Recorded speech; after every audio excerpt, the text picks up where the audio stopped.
No. Question that. I would love to hear it. Like a popsicle stick level joke. Boy! Okay, sir, please. Do you know what ET stands for? Wait, you know what ET is short for? Has he got tiny little legs?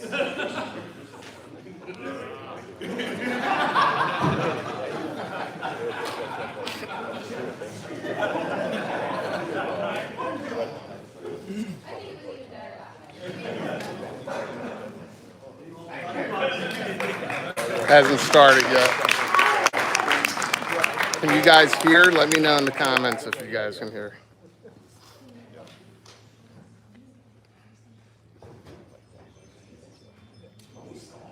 Yeah, we have 30 minutes left. We're waiting for people to come in. Evan's going to come back.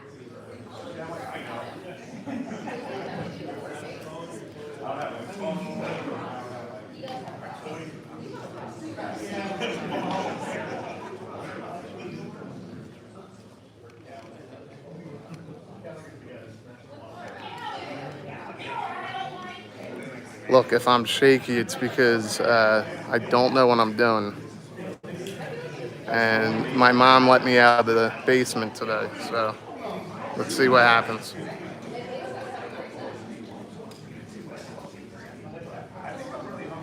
Ooh, I can zoom.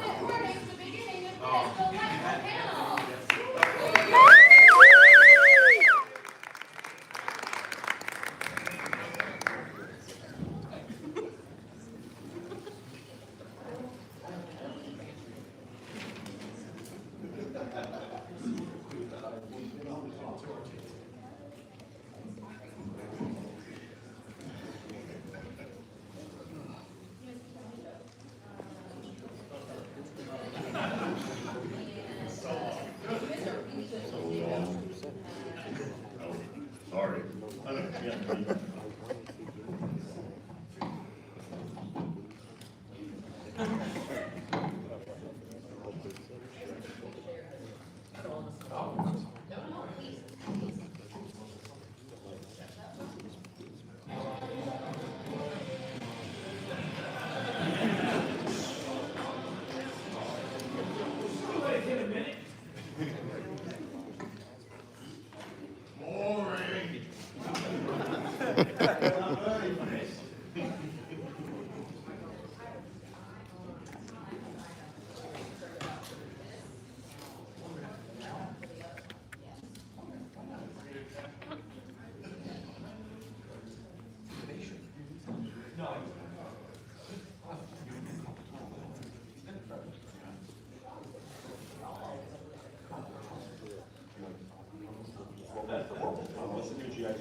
We have now stalled for a sufficient amount of time. Let's see. Oh, how close is that?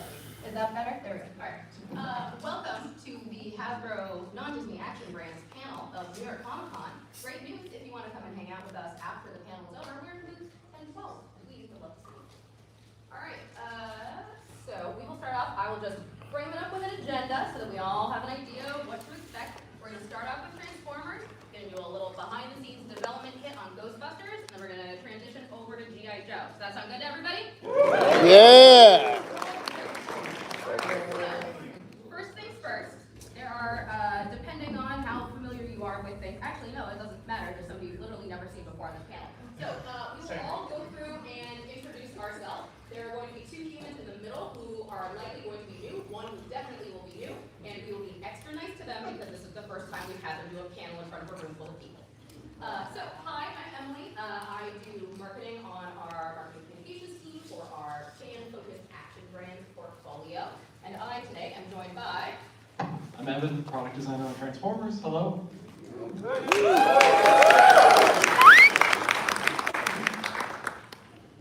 I'm for the Ghostbusters brand.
We don't really have an official name with this because the idea, obviously, as you can see, was samurai, but it ended up becoming more of a feudal Japan theme. So obviously with this first pack, because I'm just going to warn you right now, we're only going to be showing you the first one because we'll be revealing the second one at MCM London in 2 weeks, so we're only going to be showing off Optimus and Starscream right now. So, if you wouldn't mind. So, so obviously we have our Optimus Prime and our Starscream. Optimus Prime is based off of a samurai, and he will turn into an ox cart with a trailer. We'll actually show you here in a moment. And Starscream turns into an eagle. So the Decepticons for this are actually based off of like yokai and Japanese demons. So Starscream is based off of a Tengu, who is based off of the mountain hermits of the Yamabushi in Japan, which was something that Kunihiro-san was teaching me about when we first started and kicked this off. And it ended up being really cool, and it was a really fun learning experience. Would you mind hitting the next slide? So, thank you. Yes, of course. This is literally. I need that. I need that. Well, so here's the thing. I want the ox cart so badly. That would be an original character. Maybe that's what we'll do for a redeck. But this ended up being one of my favorite Optimus Primes to work on. I kicked off the sketch with Kunihiro-san, and essentially they were like charmed with the idea of doing this theme, and so I learned a lot about like more Japanese history and things like that. An ox cart and trailer just made sense, like for what is a truck and trailer. When we were talking about doing these different themes, it's like, well, there weren't exactly vehicles in feudal Japan, so what do you do? And so we were like, oh, we'll just do animals. I think that makes a lot of sense. And man, if we had a nickel every time we made one of our iconic characters into hooven creatures, we'd have 2 nickels right now, which isn't a lot, but it's weird that it happened twice. We did Megatron as one and Cyberverse. We made him a bull. So yeah, and then Starscream, we did an eagle because what was very interesting is when we were digging in deep, a lot of the Japanese feudal lords really got into hawking and falconry. So there's a lot of statues in Japan of like these samurai warlords with like an eagle perched like on their arms. And because of that, it made it seem like the eagle or the hawk was like the number 2 in command. And we're like, oh, that's perfect. So that's why we kind of landed on that with Starscream. Oh, and actually. Oh, big box of treasures.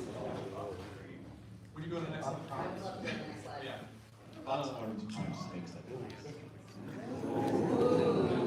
So big shout outs to Amy, our packaging designer. She actually studied some Japanese art in college, so she wanted to make sure that she embodied. Oh, they're all over the place. I'll leave that closed. You could show them the back of it. Yeah, that's a good idea. Yeah. So she really wanted to embody the Japanese sword box aesthetic, which usually featured gold filament and had an animal on it. So that's what these guys are based off of. And of course, we'll be putting these down in our booth after this, so please all stop by so you can check them out. They are obviously deluxe scale, and as I mentioned, we will be showing off Megatron and Bumblebee in a couple weeks at MCM London, so please wait on that. And pre-orders will actually be coming in November.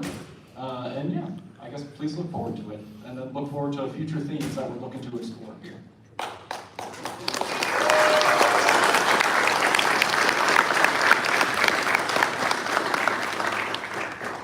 For something slightly different. Okay, thank God Ben wrote these notes. So if it sounds more coherent than normal, it's because Ben wrote these. So thank you, Ben.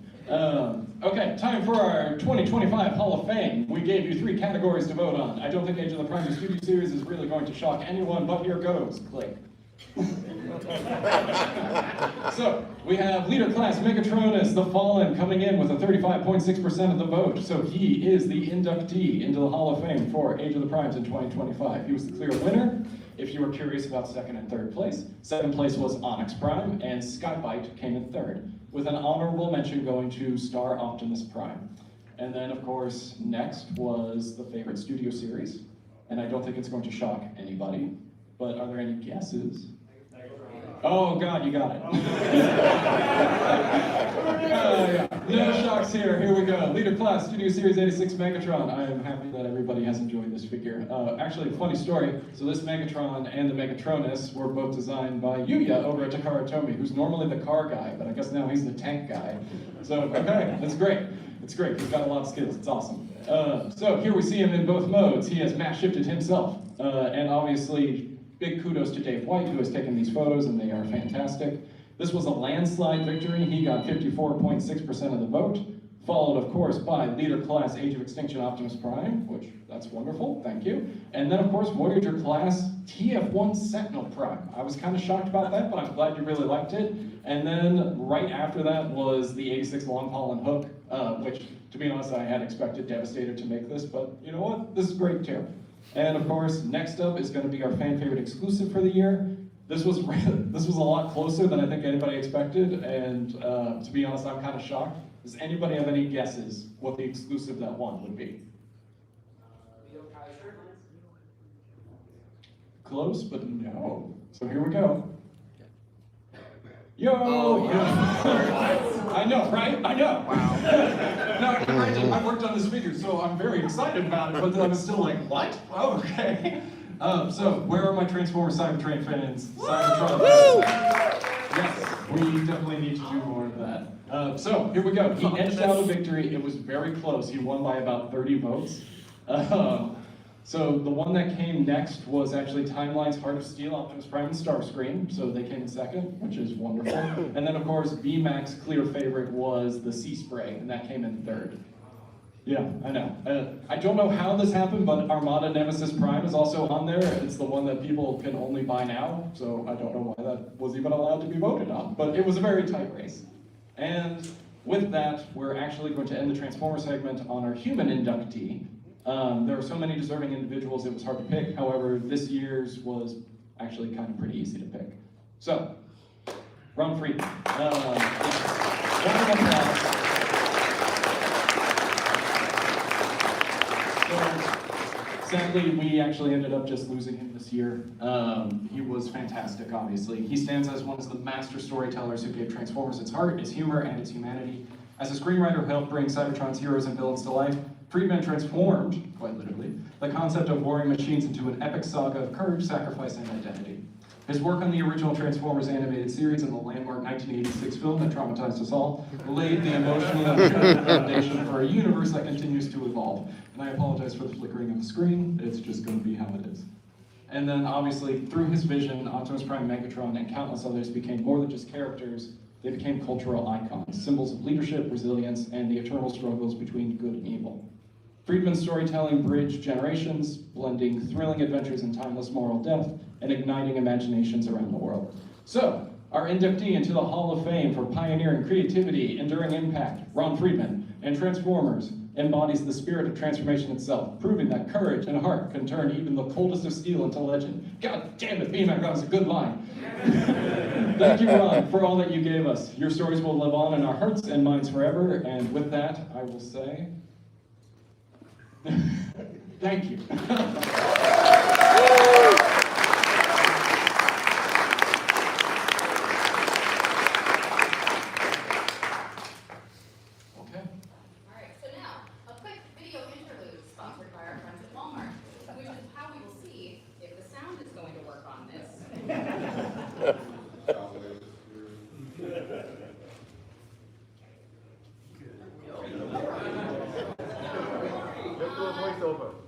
Anybody in the back who knows about the AV stuff or knows where that nice human is? Let's see. Chloe, would you mind seeing if you could poke your head out and find a nice human? Because both of our next segments are videos and we will need sound for them. Alright, so let's... You would think I was the audio guy here. I can't even get it right on here. We love good stalling. I like that you put the person who's never been on a panel after somebody who's incredibly experienced at a panel.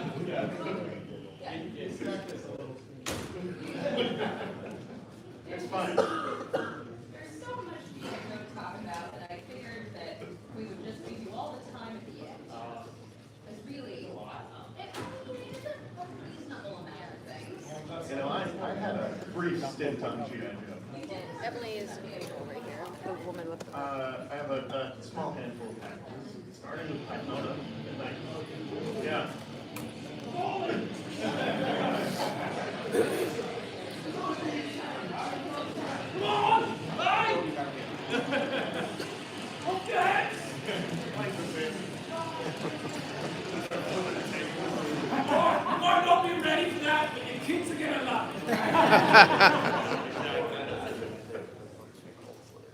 think Python might have been the first series of phones that I've done. Bless you.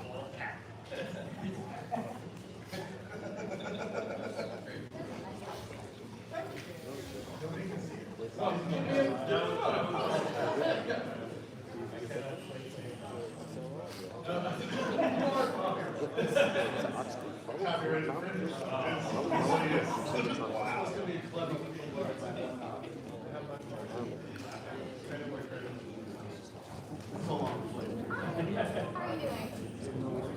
Yeah, there's no audio that is collected.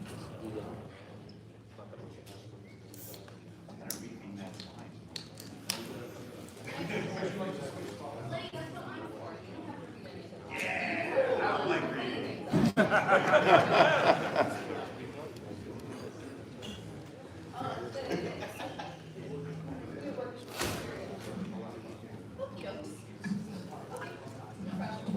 Is there a way for me to pause this?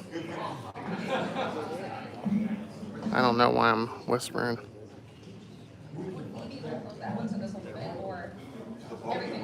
Wow, that's a close-up of my beard.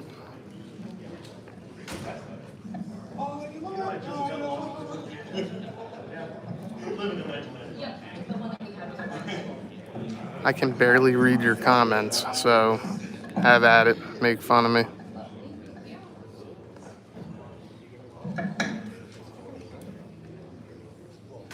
Not because I can't read, it's just like I can't see the comments. Look, this is me trying to read them.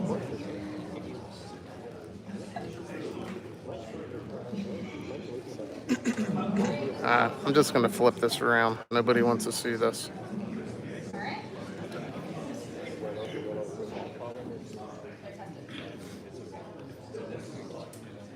Hey, everybody. There we go. Thank you very much, Joe. I appreciate it. Good job, buddy. You'll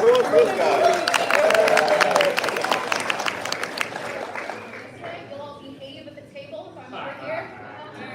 No problem. No problem.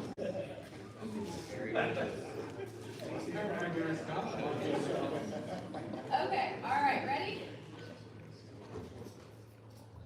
Hey, everybody. I'm Corey, one of the photographers here at Hasbro, and today we're at North Smithfield Walmart checking out the latest and greatest diorama collaboration. Let's check it out. When Walmart approached us about this very unique opportunity, we were given 2 weeks to create 4 very unique dioramas.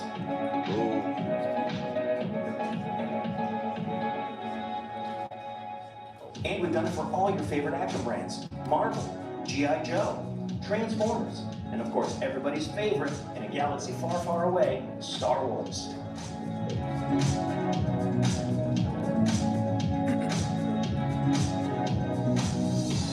At Hasbro, we've been doing dioramas for over 25 years, and we're very excited to bring the latest and greatest to you here at Walmart.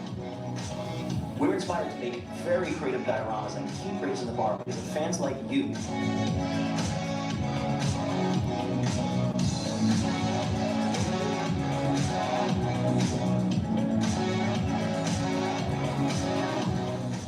So make sure to check out your local Walmart and pick up some of these great figures today. Right, Julie?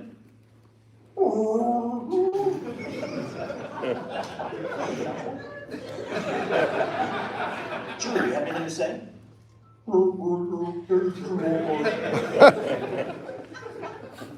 Wow.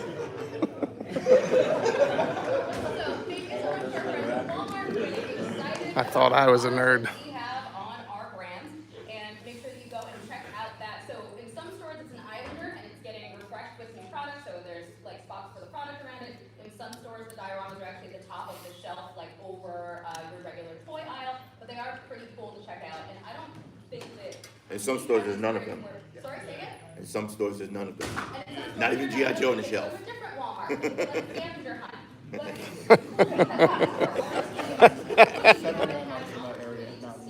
dioramas like this mass produced. So, oh, sorry. We're not knocking all my stuff over. All right, there we go. So it's cool because on our teams, we haven't really had an opportunity to see dioramas produced like this on a mass scale at stores. And so it's really cool to know that like the same Transformer scene is in 1,000 different stores across the country. Like, that's fun. We like that. It's good. Are you waiting for funsies, or would you like me to? Yes. Are all of the dioramas for the 1,000 stores handmade? That is a great question. Is our Walmart team here and would like to comment on that? No. That might be good. That's a solid question. Let me do a little digging, and if you come and see me at the booth later, I will try to have an answer for you. We can always lie. We can, I mean.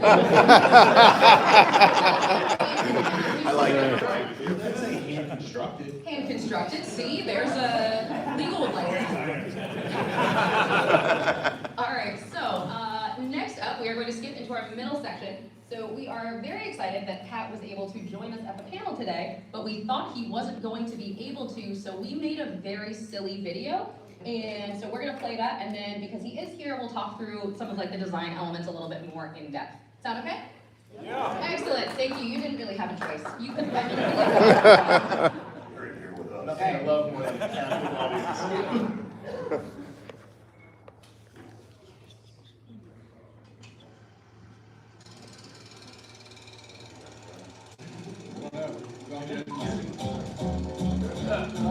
Welcome to Hasbro Laboratories, where imagination, innovation, and a questionable amount of caffeine combine to bring toys to life.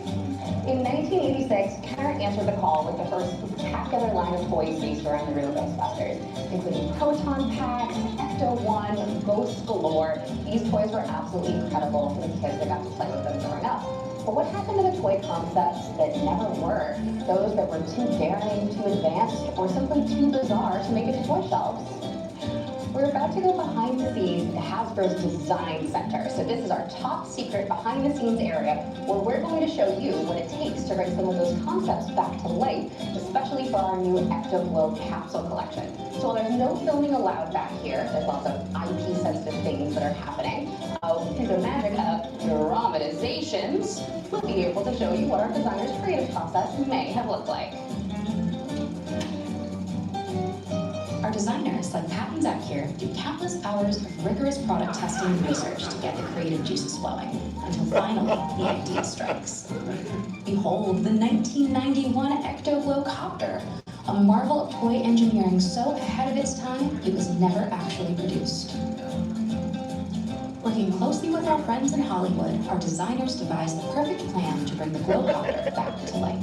Through painstaking orthographic sketches, front view, side view, top view, every angle is carefully rendered, because ghosts don't like sloppy geometry.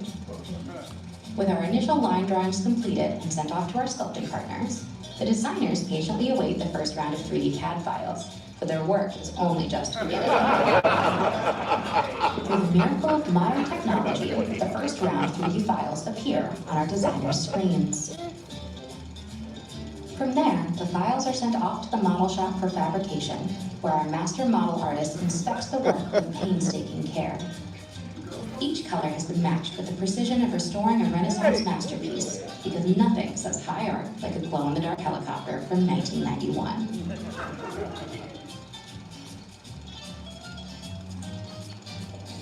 At long last, the fabled Ecto-Glow Copter rises from the ashes and will be ready to take flight for San Diego Comic-Con 2026. Thank you so much for hanging out with us for this sneak peek into our design process.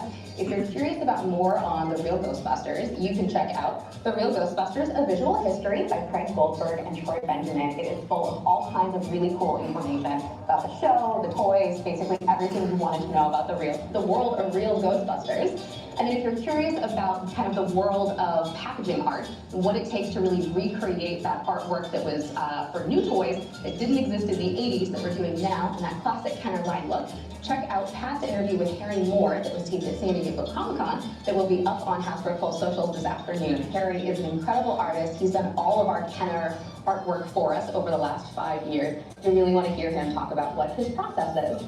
And so again, thank you, and then remember that the Kenner Vault is deep and full of mystery, so you never know what may be in store for us next.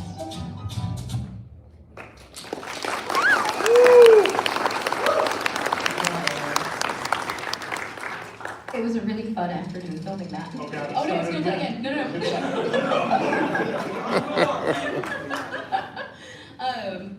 The skeleton was a fun touch, and now we get to pose that all over the office in fun spots, which was lovely. So because Pat is here, we'll have him talk a little bit more kind of in-depth about what the process of recreating a toy that really only existed as, like, there was one physical prototype of it, but it showed up in this Kenner 1991 Toy Fair catalog, which was shockingly difficult to find, but we have one in person. It is, if you come down to the booth, you can flip through it and look, but it is such a cool time capsule of like what toy collecting used to be like, especially if you have kids that are growing up now, and you get to try to explain to them what we used to do with catalogs where we go in and circle everything because the internet didn't exist kind of a thing. But it is, you can't circle in this one, it was expensive. So, you can find your own catalog to circle in. But so the Glowcopter, Pat, correct me if I'm wrong, showed up in this catalog and then Kenner canceled the line and never made it. Yep. Yeah, it crushed the dreams of dozens of children everywhere. And I've kind of been doing everything I can to boost those dreams. So being able to find the Glowcopter in the vast history of Kenner products that we could have made that fire truck that never got made. There's some really cool stuff in this There's catalog. there's a lot of Ghostbusters stuff in here that never got made in 1991. So it gave us a lot to choose from, but when we decided to do the Ecto Glow capsule collection, it was really important for me that the final item, the kind of like top of the mountain for the Ecto Glow is that Glowcopter that never came out. So working really painstakingly to get it as close as we could to like the 2 reference photos that exist.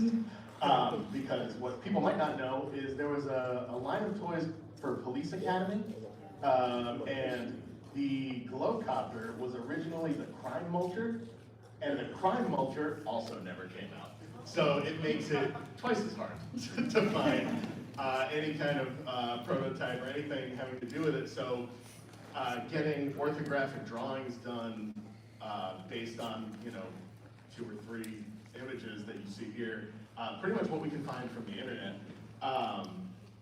is a challenge, but we are confident that we have recreated this thing as close as possible with as few concessions as we could imagine. And for those of you who are sitting in the audience going, so why don't they talk us through this process with all of their products? Great question. This is a weird baby. So usually we would not give you this kind of insight into the development process because so many things change along the journey. Product may not come out, it may look nothing like where we started. But because this is an item that we're basing off of a catalog image that has been around for 35 years, 34 years, we thought it would be a really fun treat to kind of get to walk everybody through what it takes to really recreate a toy from something like that. One of the other cool things that we were given was the actual instruction sheet from 1991.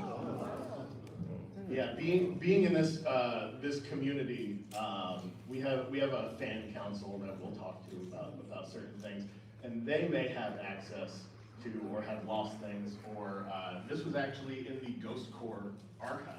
Yeah, it was in a box of stuff that Ivan Reitman had brought over like years ago that had been in a storage locker. That when Craig was doing the visual history book, they were looking through all the paperwork and they just found this, which is so cool. Yeah. Oh, 100% haunted. Like no question. Yeah. So it's always really interesting to look at stuff like this and see how kind of simple the instructions used to be. Yep. And then now we've got multiple pages for multiple.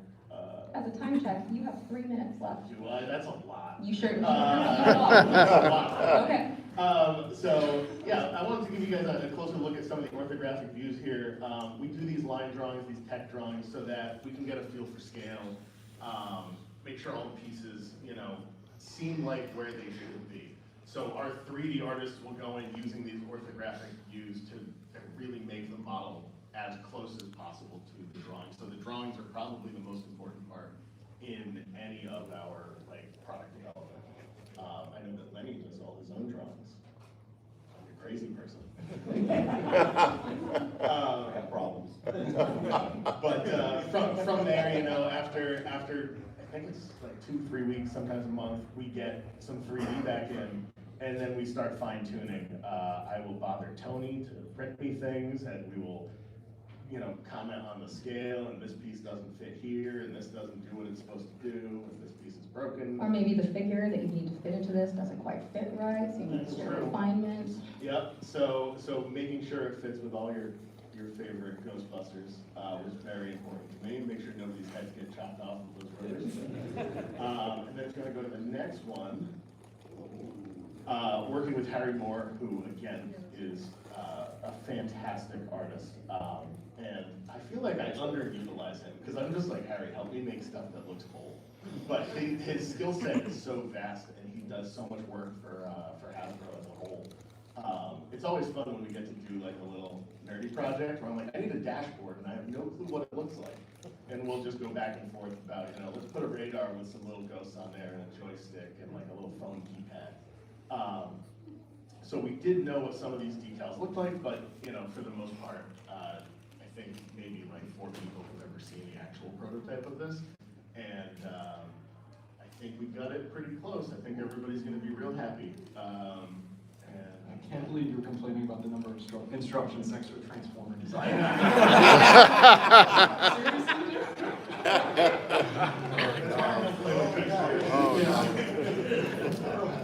It's just like, oh no, it's got 4 steps. I was like, you fool!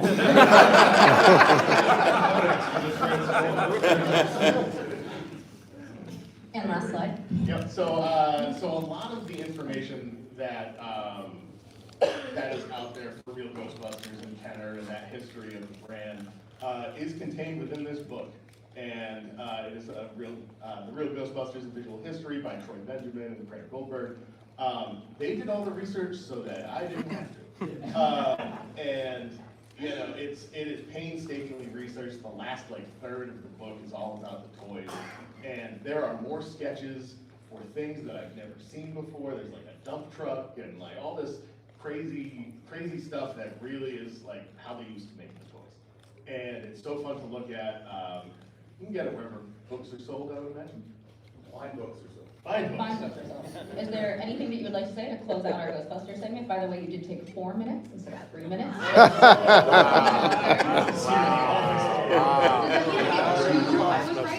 This month? Overtime. Like them like it. I will. Thank you guys. Thank you.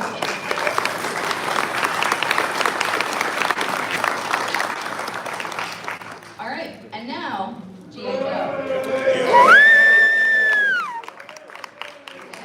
As you know, the G.I. Joe team talks a whole lot when we do this. We do? Good. I know, what a shocker. Search the name. I will. My name is along with all of your names. I am just guilty. So I'm going to speed run through the stuff that you've already seen to give Lenny and Tony and Mark, and I guess Pat, if he wants to jump in, the most time that they have to talk about new stuff. Sound good? Great. Perfect. All right. So, fall convention exclusives. Great news is Pythona. Come and get her in the booth if she hasn't sold out already, or for Pulse Premium members online at HasbroPulse.com until quantities are sold out. She'll also be sold at our other fall conventions that will be out on the off chance that you'll be, I don't know, hanging out in London or Italy later this month. Great. You want me to say anything? More Pythona. No, you already talked about this. This is save it for the other stuff. Although this note does say, have Lenny talk about stuff. I'm ignoring that. Sorry, Ben. Next, all right. Ooh, Ghost Viper Diaries. Also already announced and talked about, but look at these very pretty pictures. After illustrations of this is phenomenal. This man, Lenny just created an amazing toy here. It is so inspiring. I love these so much. And go see them on display down in the booth. Also, Mark, you have quickly picked up on the fact that we just jump in at any time in the panel, which is good. Okay. That's the only way your voice gets heard here, because we're chatterboxes. So he fits right in. All right, perfect. Ready? Product reveals. Okay. Oh, no. This note says, I need a little more energy than that. Who's ready for product reveals?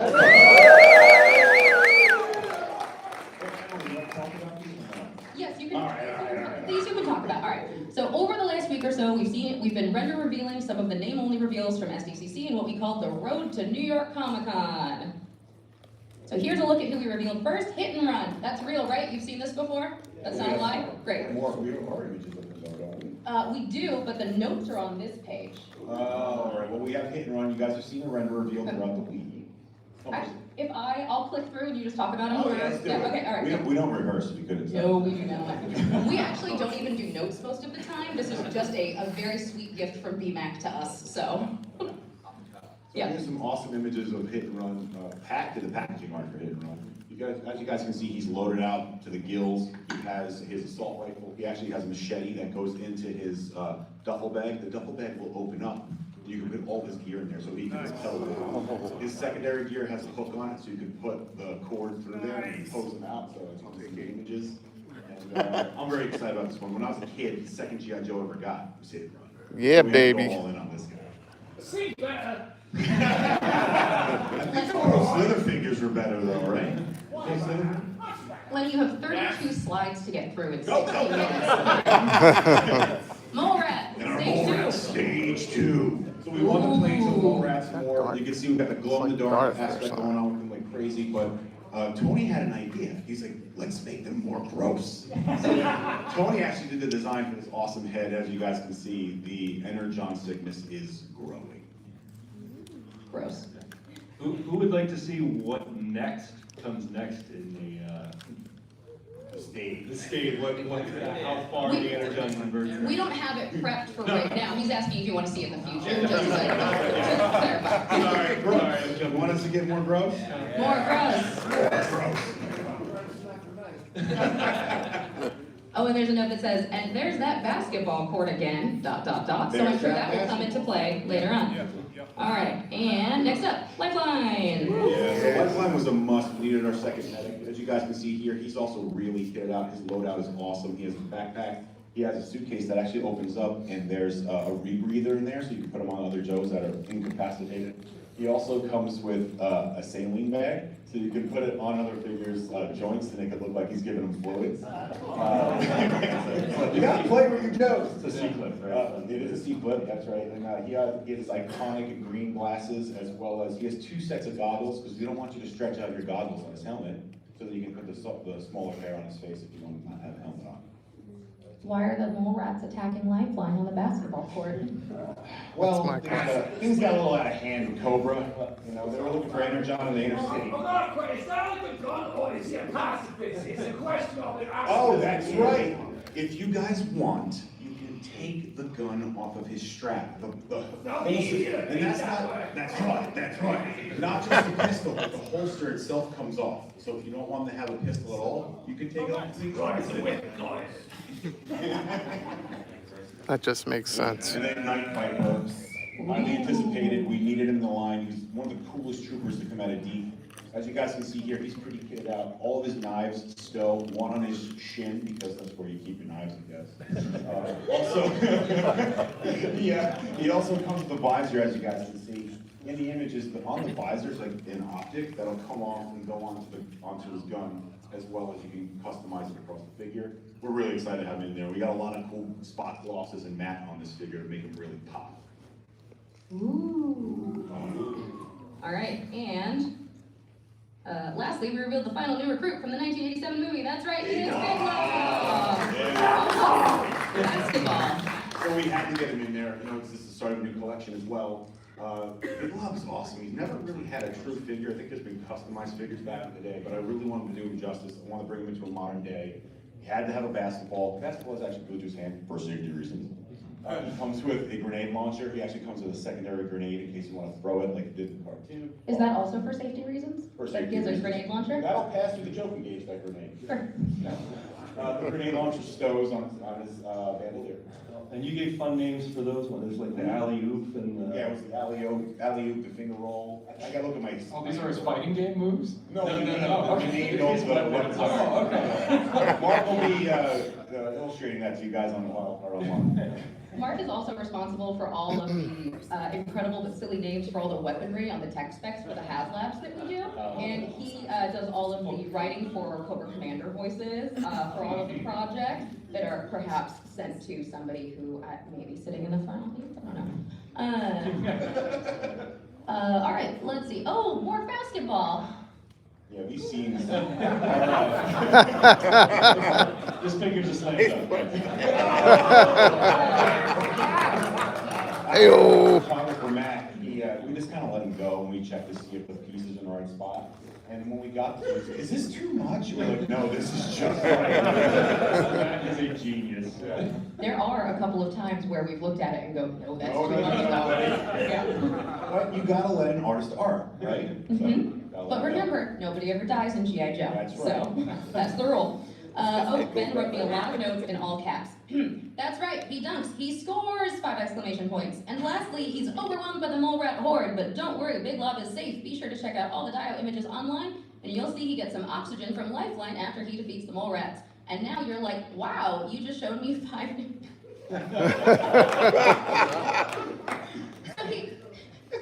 He does this thing where he tries to write in my voice, and I think it's very, very funny and horrifically accurate, and it makes me so irritated sometimes. Our desks are right across from each other, so we can look at each other in meetings and give each other silly faces, and it's a lot of time we spend together. So, I apologize. So now you're like, wow, you just showed me 5 new classified figures. When can I add all of these to my collection? 3 question marks. Good news, all 5 characters you just saw, Hit and Run, Mole Rat, Stage 2, Lifeline, Night Viper, and Big Lob will all be available to pre-order this coming Tuesday, October 14th at 1 p.m. Eastern Time on HasbroPulse.com, where refined toys are sold. This is the first wave of our mainline offers Tuesday. in 2026, and you should expect these to show up in the spring of 26. Again, the pre-order on this is coming Tuesday the 14th, so that means you have all day Monday to prep yourself for the Tuesday pre-order. Again, that's 1 p.m. Eastern Time, where you like to pre-order your favorite G.I. Joes. Click. Do we have an image of that is the fastest. Yeah, we can post it online later. Okay, who's ready for render reveal? Back at San Diego Comic-Con, we tested this piece, and it's been fun to hear so many definitive statements about who this belongs to. So how about we just show you? I thought it was a dirty toenail. Is there an Ankylosaurus? That's right, it's the Yes. Cobra Law Roll Guard. We've been loving Cobra Law so much, we knew we needed to get them into the line sooner rather than later. But Lenny did There what you Lenny go, does nerds. and classified these guys up. So Lenny, tell us more about what we're seeing here. I did what I do. You can leave it that. That would be incredible. Another figure, I love this child. I actually never had him. The kid down the block, Mike Carmola, had him, and I always play with him when we'd have our play date. Anyways. 16 slides left. Oh, all right. So this figure's packed to the gills, but we pushed it a little bit. Just like Nemesis Immortal, he actually can upgrade. So using Cobra Law Biotech, he can grow bigger armor, and you can put wings on him as well. The base figure, where the Mothman. has the armored up version, the kid is soft goods. We also looked at, in the movie, you can see some of the Cobra Lions, I'll call them. They were like a blue skin biotech race. So we added some of those heads in there so you can true build and really play out on your shelf. Cobra La. No. Alright, so now, we're gonna do something a little bit different for a render reveal, and it's not necessarily something we've done on the line before, so bear with us while we kind of explain what we're thinking, okay? Ooh. There we go. So, that's right. Perhaps Cobra Commander had given you a couple of hints about this, but you need something to fight those snowcats that you all backed, right? So the Arctic Assault Hiss Tank is here. More info to come on pre-orders later this year, but be sure to stop by the booth and check out the physical model that will be in the case later this afternoon. I told So you, it's a bit of a media nerds. fact, get it in the case, and will be on display for the remainder of the weekend. So the way that we have been doing projects like this that use some of the tooling that we've been doing for HasLabs, this is going to be one of our made-to-order pre-order items. So what does that mean? It means that you have 30 days, a 30-day window on HasbroPulse.com to place your order, to say, yes, I want one of these, 2 of these, however many you want of these. And then, after those 30 days, we will say, okay, this is the number of them that everybody was excited about. So the reason we do this instead of just a regular pre-order is we want to make sure that we are producing enough of them so that everybody who wants one can get one. Because if we just call the number now, we may be short, people may be sad, so we want to make sure that everybody who wants one of these can get one. The way that made-to-orders work, instead of HasLabs, is just like a regular pre-order, you do not get charged until this ships out. So this will be shipping out at the end of 2026, so your card will not be charged. It's basically like you're putting a hold down and saying that you're interested in having one. Does that make sense to everybody? Yeah. Reasonable, great. And then the other rule for this is it always has to be cheaper than the HasLab version of it. So it looks beautiful. Come and check out the physical model this afternoon, and then more information on when the campaign will open for this will be coming later this year. All right, and since you all seem to like teasers so much, here's one for you to ponder for a while. What even is that? You're just going to have to wait and see. Okay, so how about some name-only reveals? That's a swamp spear. Are you ready for this? Click. Female Crimson Guards.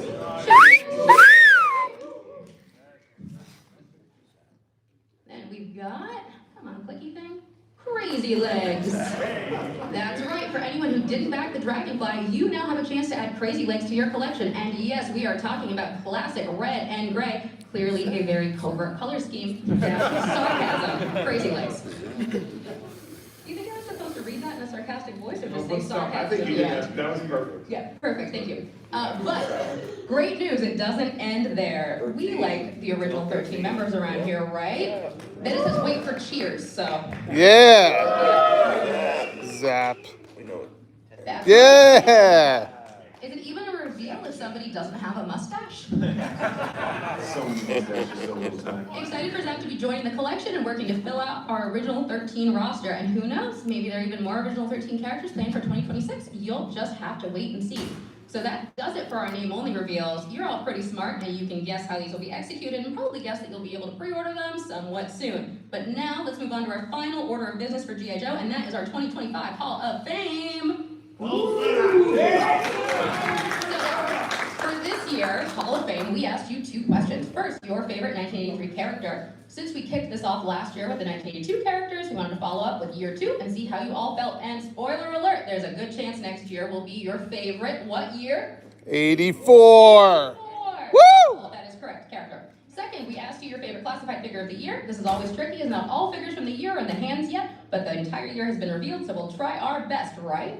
I do think, as most of you feel, though, that our best figure of the year is already out, though. Okay, so are you ready to see who won? Great, thank you. That's right, it's Destro. Your favorite 1983 character, no big surprise, is Destro with almost 30% of the vote. Everybody loves a weapon supplier. Coming in second was Snowjob, followed by Gung Ho, and the Duke mail-away figure, and then Airborne. Strong Joe representation after the best Cobra character, in my opinion. It could be that he's Scottish and has a castle, so maybe I'm a little biased. Oh, that was from Ben, because Ben is Scottish, not me, so. Yeah. So, how about your favorite classified figure of the year? That's right, it's Crystal Ball. So I don't think anyone is really surprised by this. I mean, if there was a character who instantly got better with classified treatment, it definitely was Crystal Ball. We were wrong! You got second place, which you would know if you let me read through the next paragraph. Is second place okay, or No! Do you have data to support that, or is that just... Yeah, you look at us, it was fantastic! All right, simmer down. 2 more paragraphs. Just calm yourself. All right. Well, Ryan, would you like to come up and give a speech for being second runner-ups on this? Come on. What is happening? The best heavy metal band in the world! Oh, the people never want us number 2, you want us number 1, right?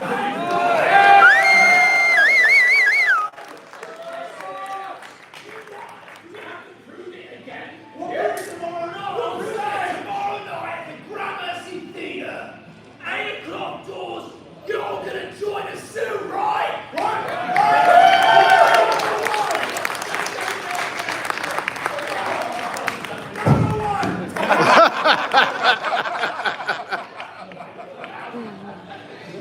just take it with you at that point.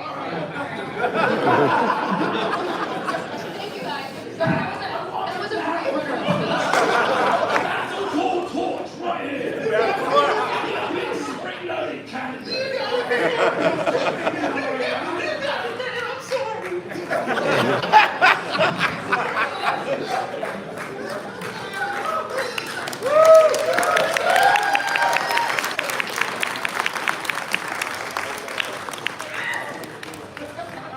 Thank you for that beautiful second place runner-up speech. And now, for the human inductee, which I apologize, also not you guys. The human inductee part of the Hall of Fame. This I feel, without the human who is being inducted, you probably wouldn't exist, so, trade-offs. Thank you. So, this person really needs no introductions, but absolutely deserves to be the second human inductee into the Hall of Fame. So that's right. It is Mr. Larry. Yeah.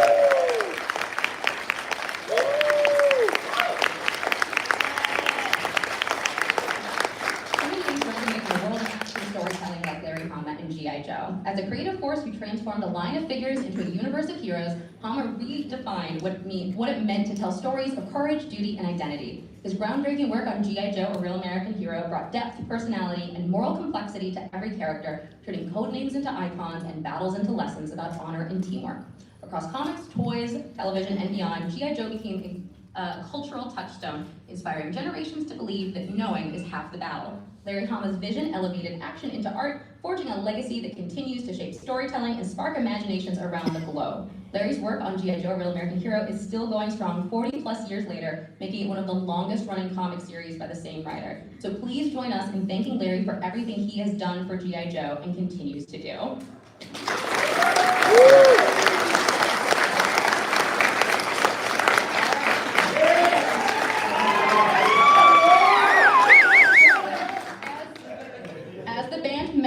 Please come and see Cold Slither tomorrow at the Gramercy Theater. The first 100 people through the door get a free exclusive iCobra New York t-shirt.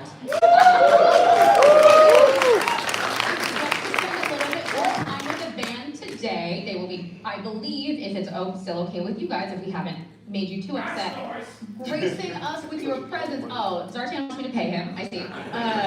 Gracing us with their presence in the booth after the panel. Come by, say hi. If you buy a Cold Slither set, which we happen to have a couple of in the booth, I bet you could sweet talk them into signing it for you. You may have to slide Zartan a couple quarters or something to grease his palms.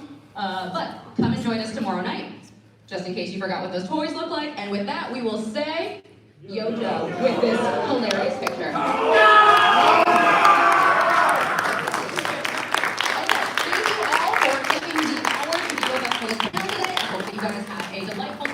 We will see you at the booth later to see all of the amazing product reveals across Transformers and G.I. Joe. Come see the Arctic Kids, come see the band, come hang out. All right, guys, don't tell my mom I did All that. that good stuff. Thanks, everybody. Now, how do I stop this? Yes.